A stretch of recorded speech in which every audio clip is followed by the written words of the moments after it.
I die. This'll be the day that I die.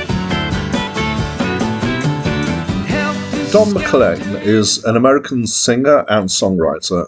He's known for his folky-edged singer-songwriter songs, and particularly for a little song called American Pie. He was a protege of Pete Seeger's in the 60s, and he's been active since then, and he's had quite a few albums. Hi, my name's Dan. So this was Don's second album, and this was the one that was a huge success for him. And we have to talk about the first song on the album, which is American Pie, which is an absolute classic. It's been huge, and I find it hard to imagine that there are many people out there who don't actually know this song or have heard it. It's a great piece of songwriting. I think it deserves the accolades that it gets. It's very evocative, it's very memorable, and it's written basically as a collection of pictures that go together, which means that it's open to interpretation. And it wasn't long after it was released that people started writing interpretations of the lyrics for the song. And I absolutely love it. And if it was just this song, then, you know, this would be an absolute smash for me.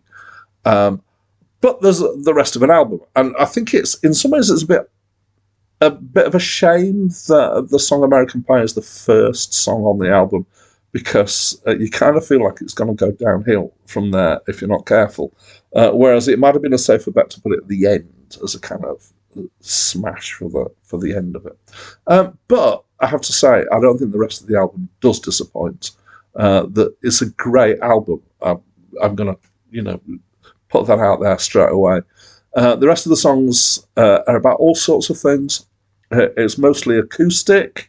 There's quite a lot of guitar. A lot of it is very gentle.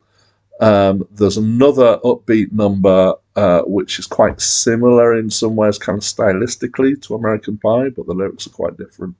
There's definitely a folk edge to this, certainly folk as America sees it. A couple of standout songs for me. There's a song called Vincent, which was also a #1 hit, which is about Vincent van Gogh. And there's the very last track on the album, which is called Babylon, has a setting of a psalm by a classical composer called Philip Hayes, and it's kind of used that and blended it into this song.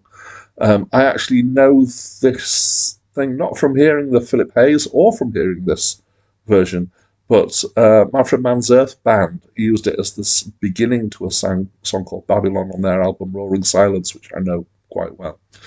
So I was a bit surprised when I heard this thing. I thought, is that Manfred Mann? And then looked it up and found that it's this classical piece. It's great. It's got multi-tracked vocals. It's a bit of an interesting kind of multi-tracked vocal kind of choral thing with banjo, which is an interesting combination. The songs are really nicely crafted. The performances are really nice. It's definitely kind of a big leaf out of my childhood in terms of the style. It's very 70s, and this is early 70s. There was a lot of stuff around in those days that I would call singer-songwriter, which is kind of quite varied and thought through songs. And I think that the craft of the songwriting on this album is superb. It's really, really good. It's an evocative album, and basically I'm really impressed. This is a great album. That's my opinion. I'd love to hear what your opinion of this album is, so let me know in the comments down below. That's it from me for now. We lay down and wept for these I